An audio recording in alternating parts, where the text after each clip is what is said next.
So hello everyone, मैं हूँ रणदीप। तो गाइस, आज की डेट में लोगों के मन में बड़ी कन्फ्यूजन हो रखी है। क्या फॉरएवर कंपनी ज्वाइन करने के बाद हमारे साथ कोई स्कैम तो नहीं हो जाएगा? तो गाइस, आपका क्या विचार है? आपको क्या लगता है? फॉरएवर लिविंग प्रोडक्ट जो कंपनी है वो एक अमेरिका की कंपनी है जो कि 160 प्लस अब तो 170 हो गया है भाई।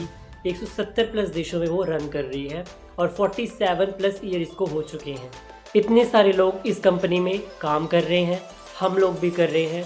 तो आप लोगों के साथ क्यों स्कैम हो रहा है? कैसे हो रहा है? क्या आप लोगों ने कभी सोचा है कि इतने सारे लोग जो है फॉरएवर में हैं, वो अर्निंग कर रहे हैं, लेकिन हम लोगों के साथ ही क्यों स्कैम हो रहा है? हम ऐसी क्या गलती कर रहे हैं? तो गलती सिर्फ इतनी ही है कि हम जब किसी बिज़नेस को ज्वाइन करते हैं तो हम उनकी पॉलिसीज़ को, उनकी रूल रेगुलेशन को पढ़ते नहीं हैं और दूसरों की बातों में आकर हम जो है अपने अकाउंट में से पैसे जो है उनको ट्रांसफ़र कर देते हैं बिना सोचे समझे।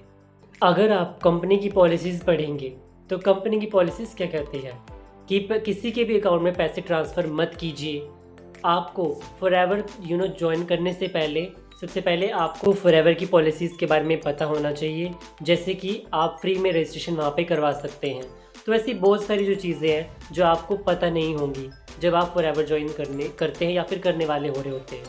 और उसके बाद तो आप उन लोगों की अकाउंट में पैसे ट्रांसफ़र कर देते हो और फिर वो आपका नंबर ब्लॉक कर देता है। ब्लॉक ही करेगा और घूम फिर के आप लोग फॉरएवर कंपनी को गलत बोलते हो कि इसमें हमारे साथ तो भाई फ्रॉड हो गया, स्कैम हो गया। लेकिन कुछ लोग ही गाइस ऐसे हैं जो लोगों के साथ फ्रॉड कर रहे हैं।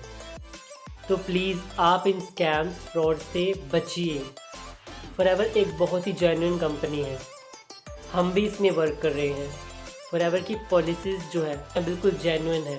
आप पहले उन पॉलिसीज़ को पहले चेक कीजिए और फॉरएवर आप राइट टीम, राइट मेंटरशिप में रह के और राइट गाइडेंस में आप फॉरएवर ज्वाइन कर सकते हैं। तो अगर आपको फिर भी कोई प्रॉब्लम आ रही है उसको कोई बात समझनी है फॉरएवर के बारे में, तो आप मुझसे कॉन्टैक्ट कर सकते हैं। मैंने डिटेल शेयर कर दी हैं। And thank you for watching this video.